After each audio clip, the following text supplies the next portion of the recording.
একটু কুতকুতি দিলিতে চলবে, মেনে নিব।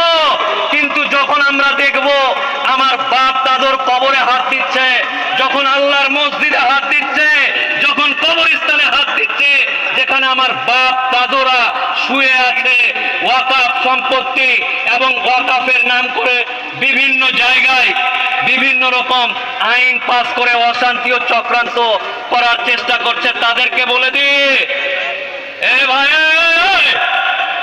যারা মরে গেছে, যারা কবরে শায়িত আছে, বাপ দাদু, তাদেরকে টানাটানি করছিস কেন?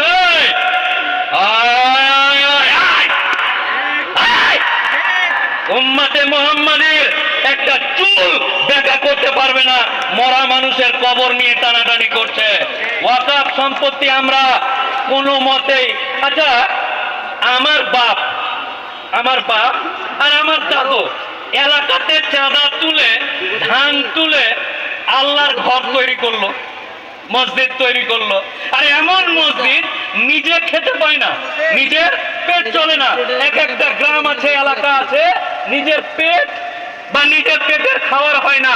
ওই এলাকার যদি মসজিদ দেখেন তাহলে জিভ দিয়ে চাটা যাবে, এত পরিষ্কার, কারণ এটা আল্লাহর ঘর।